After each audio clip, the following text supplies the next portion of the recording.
on Facebook for Randy Holt. Again, my name is Dr. Kurt Fisnick. Thanks for joining me tonight. We're going to share a little bit about weight loss and why it's not just about how you look, but weight loss is really, really important because it affects your health. And right now, as I'm going to show you with a couple of peer-reviewed articles, it's really important because it actually helps with your immune system. And one of the articles came out late 2020, right after COVID hit. So let me show you that, and then I'll start discussing it. So hang on one second. Let me pull this up.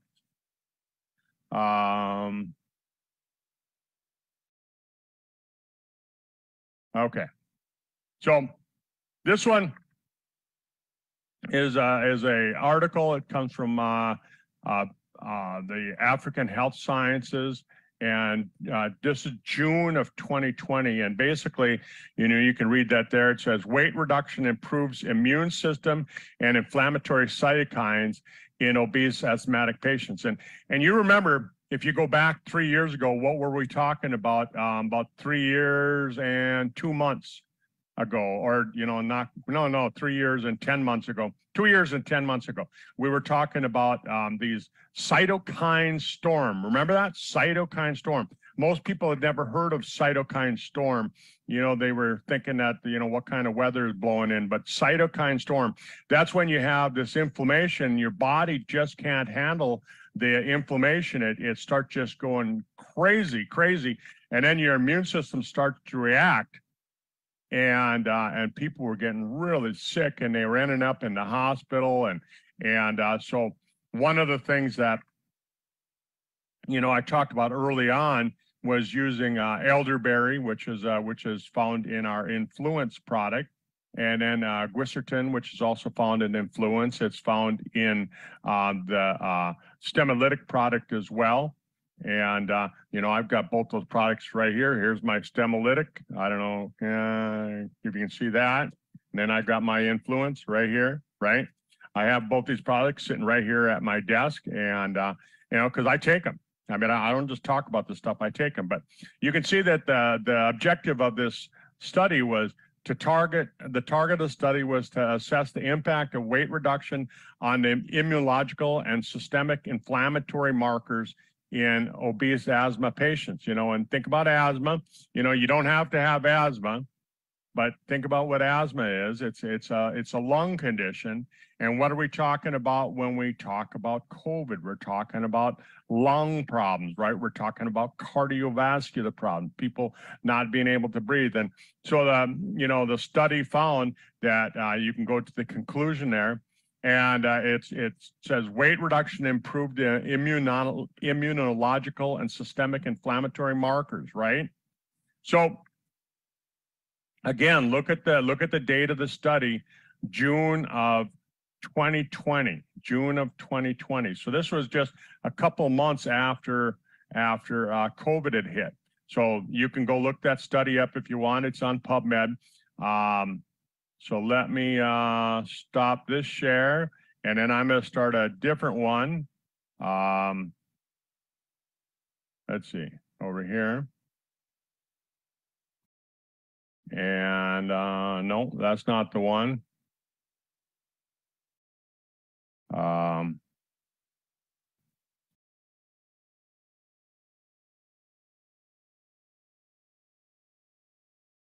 right.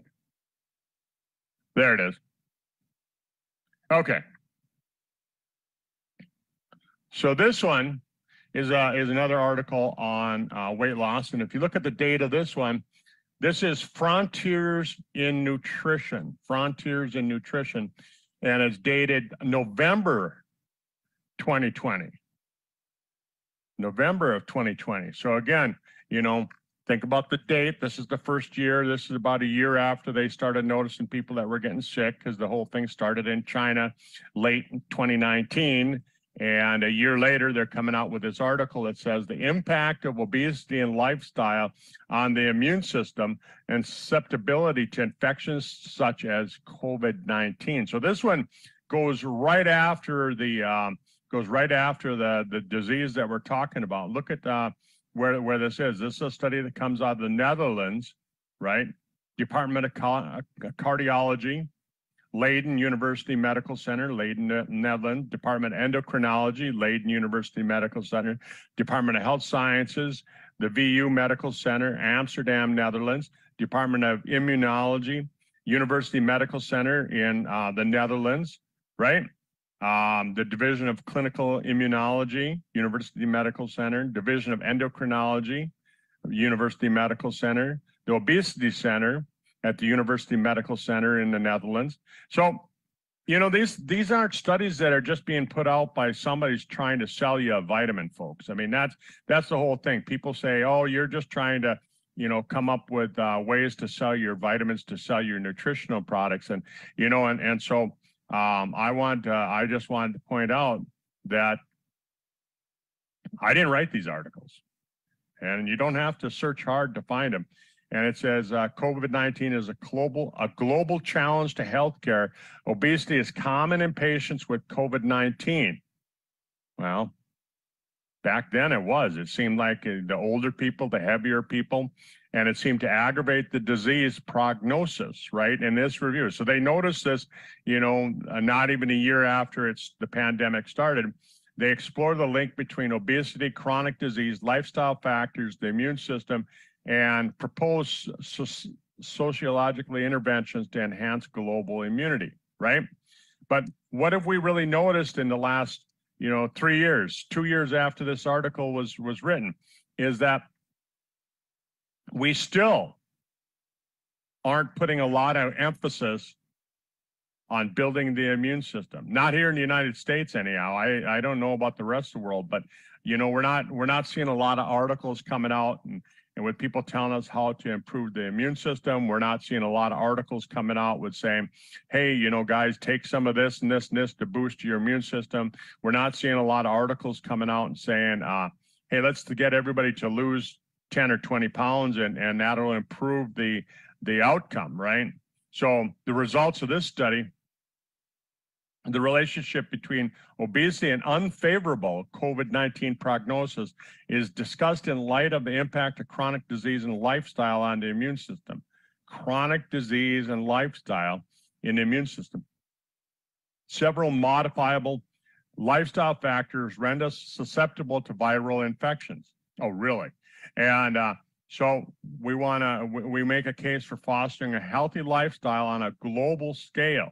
So this is what they're telling us from that little country over there in the Netherlands, is that we can make a global change if we look at this. And so the conclusion was obesity and additional chronic disease and unhealthy lifestyle interactively impair the immune function and increase the risk of severe infectious disease.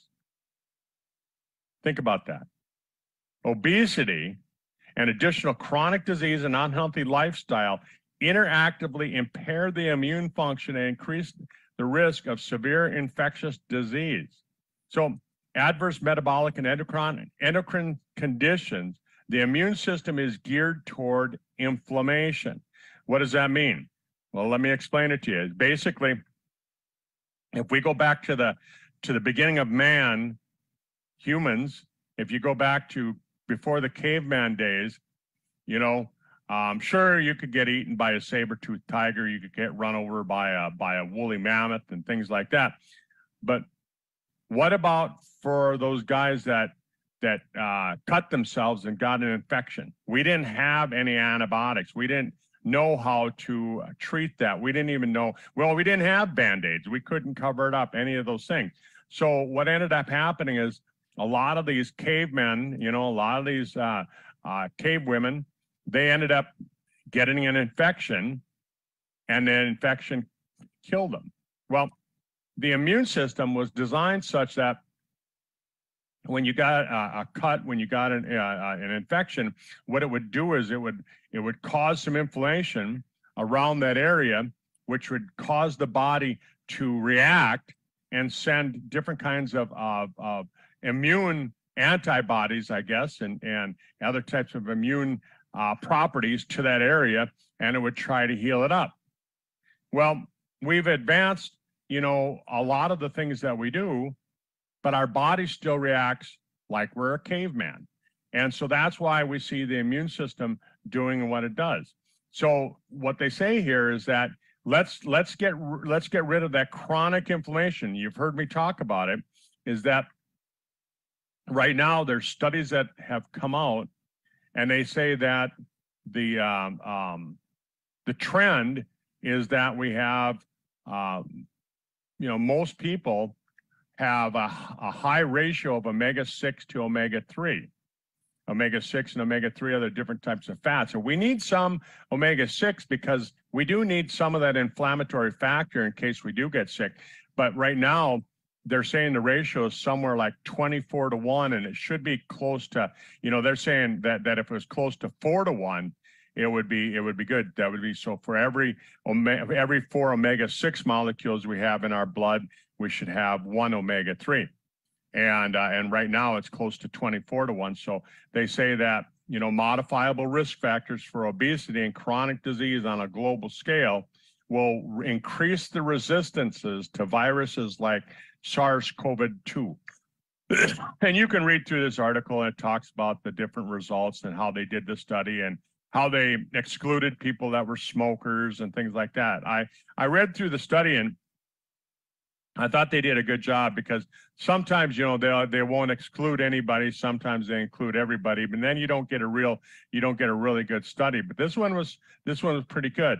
And so their study comes out with the conclusion that that we really can modify the risk factors. So that was one of the reasons that when I was I was down, that was the last time I was down in Australia, was I got home the first part of March of 2020, and as I was flying back into the United States, they were closing the airports. I mean, when I left California, there were 6 people on my plane. People were scared. People were afraid. They didn't know what this thing was. They didn't know what was going on, and they were truly scared. So, and they had reason to be at that time. And so when I got home, then the whole country kind of went into lockdown. I think the whole world pretty much went into lockdown after that. And there's still some parts of the world that are really running on a fear type of basis. But early on, my son, my middle boy, Sammy, who's a medical doctor, he called me up and he said, "Hey, Dad," he said, "you really need to lose some weight." And I'm like, "Yeah, I know. It's something that I didn't take for granted. I always kind of watched my weight. Usually I watched it go up, but I did watch it. And in some ways I'd given up on weight loss, but because it was like, man, I seemed like I go down 10 and then I gain 20. I go down 20 and I gain 40. And so I'll explain what I'm doing. But anyhow, my son called me up and he was worried. He was concerned. He said, "Dad," he said, "you got to do something about it." So then and there, I decided that I was going to start working on my weight, and I started following more of a keto lifestyle. I found that it would work for me, and I lost some weight doing that. But then Tom Maurer Jr. came out with this product right here, Sizzle Thin, and I find that makes all the difference. And you when you're using it, one of the things that I found is that you really do want to take it about half an hour before you eat anything. And I find that for me, if I take it right away in the morning, when I get out of bed, first thing I do is I go into my bathroom and I take out the Sizzle Thin and I take out a bottle of the H pill, because the H pill is another one you're supposed to take on an empty stomach half an hour before you eat anything. But I take that right away before I even come downstairs. So I do that, take care of all the stuff that I'm going to do upstairs, take my shower, get the dogs up, whatever, and then I come downstairs and I make my coffee, and while the coffee's brewing, I'm feeding the dogs. But about the time that I'm all done with that and I'm ready to sit down and have something to eat, a little bite to eat, no matter what it is, I find that my hunger's gone, and I think that's important, that you do that. And if you read up on a lot of the studies that talk about intermittent fasting, the studies that talk about dietings and things like that, they say that the most important meal is actually the one that you have in the morning. So I'll do intermittent fasting, but what I try and do is like, you know, from here on, it's 7 o'clock my time now. I'll try and go, you know, 2 or 3 times a week. I'll try and go 18 hours without eating. And you don't have to do it every day. You don't have to do intermittent fasting every day. That's why it's called it intermittent. And so you do it occasionally. And they find that if you can do intermittent fasting 2 to 3 days a week, it does just as much good as doing it 5 days a week. It does just as much good as doing it, you know, 7 days a week. And so what you want to do is you just want to cut back on the amount of food that you eat. You want to cut back so that you're only eating in a like what I'll say is a 4-hour window. And I find that the Sizzle Thin helps to control that hunger so that I'm able to do that. And, you know, so I've lost a total of 70 pounds, and I've kept it off. Now, wintertime, I find that I have an easier time losing weight. And what I talked about with people before is that I felt like the reason I had an easier time in the winter was because I didn't really go anywhere. I stayed home. It's wintertime. It's cold out. I don't go do things outside that much. And so, you know, I'm just home.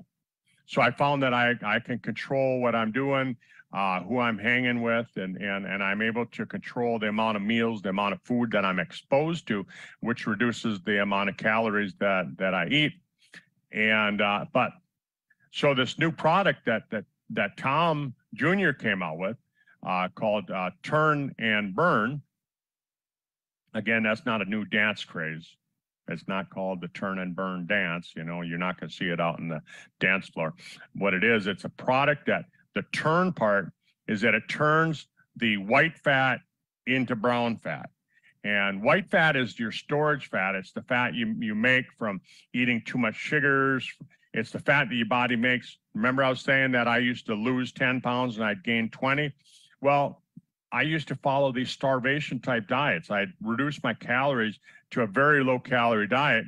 And then the problem with it is that it triggers your brain to think, hey, Kurt's starving. Kurt's starving. We must have a great famine going on in the country. We might have a great famine. So let's save up for a rainy day. So then as soon as I would go back to eating a normal diet, what would end up happening is that my body would collect all of this food, and my metabolism would go down. And what it would do, no matter how much I exercise, my metabolism would go down, and it put this food into the fat storage areas, and that's what the white fat is.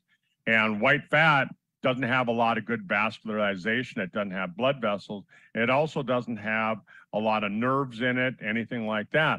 But there's very little energy production in a white fat cell. So a white fat cell just sits there. It just sits. It's storage. It's like putting something in a storage unit and forgetting that you have it. Well, you know, that's what ended up happening. Brown fat, on the other hand, which they discovered, because they used to think that humans really didn't have any brown fat. Brown fat actually has, it's highly innervated, which means that it has nerves, it has feelings, not bad feelings, just good feelings. And then it has vascularization, so it's got blood vessels going to it, which is good, because that's one of the reasons that fat is so bad, because your body has to work so hard to pump blood around through it. But the brown fat has good vascularization. But the other thing that brown fat has in it is it has mitochondria. Mitochondria are the nuclear power plants in your cells, and they burn energy. So brown fat cells can actually burn fat. So turn and burn. So what we have is we have a product that I guess Tom said on the call earlier today, if you were on the call with Lisa and Tom Auer Jr., Tom was saying that the product should be made available on the 28th of this month. So let's say the first of next month, just to be safe, you know, so don't hold out on placing your orders for your products here in January, waiting for that product to come on board, because, you know, I mean, I've come to find out when people say something's going to be here by the end of the month, it usually means the beginning of next month. And so that's what I'm going to run by, is that the product will be available next month. Maybe we'll get lucky and it'll be available, but let's run with it for next month. But it's going to convert that white fat into brown fat, and then then the burn part of it is it's going to increase your temperature in your body's oven, so it melts the fat, right? Melt the fat and turn it back into energy, so your body can use it as fuel to power the cells. Turn and burn, turn and burn. And then if you combine that with some of the other things, if you combine it with the ketogenic diet, if you combine it with the Sizzle Thin, which is, to get rid of that hunger, because I think that, really, really important, long term, you've got to modify your lifestyle. Remember both those articles that we talked about, that I showed you here just a few minutes ago. Both of those articles talked about lifestyle changes. So you don't want to just lose the weight and then gain it back. You don't want to do that. What you want to actually do is you want to lose the weight and you want to keep it off. And how do you keep it off? You change your lifestyle. So I've learned how to eat better, and that's what's keeping my weight off. So I'm not, eating as much. I'm not eating all the processed carbs. The amount of times that I eat, like, say, bread or pasta now. I used to have bread. Oh, I bet I had bread in the house here, and I would eat bread 4 or 5 meals a week, maybe more than that even. But if I had any chips or any snack foods, oh boy, they were gone. If I had, especially chocolate chip cookies, if I have chocolate chip cookies, they're gone like that. I'll sit down and I'll feel guilty about it. So then I eat the whole box or a whole bag or the whole pan of chocolate chip cookies. I mean, because I just feel guilty about the fact that I ate one. And that was the problem, where now I find that if I'm modify my lifestyle and I learn how to eat, like for supper tonight, what did I have? I had a bowl of pineapple. It's a lot healthier for me, and it's, I find that it's filling.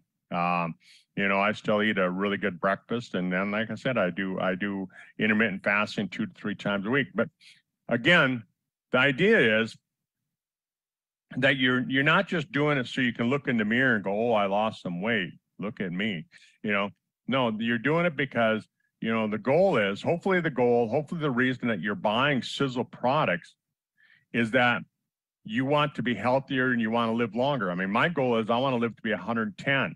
I'll turn 61 here in about April. I'll turn 61, and my goal is to live to be 110. I was just talking to my mom the other day. One of our relatives just died. He was 105. He was the oldest functioning farmer in the United States. He was still farming at 105. They just did a news story about him in October. And he just passed away this week at 105. My mom says that my great-grandparents were all in their 90s. They all lived into their 90s. So my chances genetically of living to be over 100 years old are probably pretty good. And I'm modifying some of the things that maybe they didn't have access to. I'm sure they ate a lot of fatty foods that they didn't know like we know now. And but I cut back on all the processed foods. So, think about that, is that you want to modify what you're doing, not just for the here and now, but you want to modify it for the long term so you can live healthier. And we certainly don't want to come down with this sickness that's going around with this COVID infection. Boy, I talk to people every day that that get sick from it.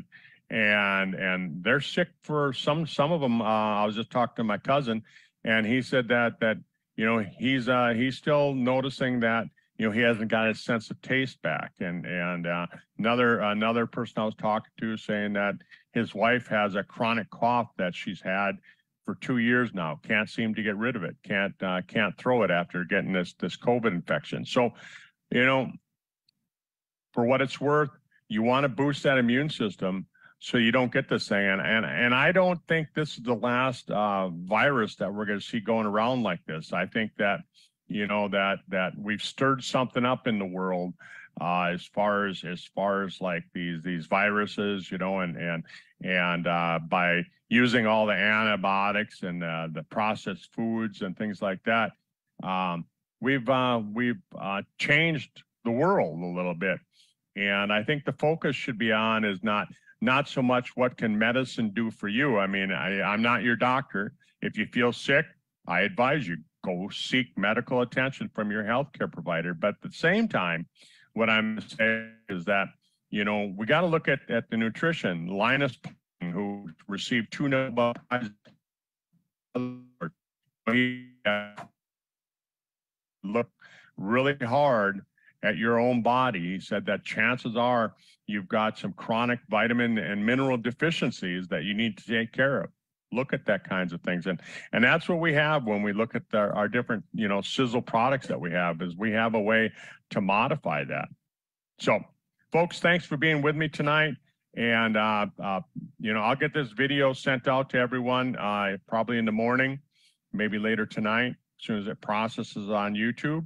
And thanks for being with us, and see you on Facebook. Thanks for being there. If you listen to the recording, thank the person that got it to you, and get back to them and let them know that you'd like to check out some of these products and give them a try. Have a good one. Bye-bye.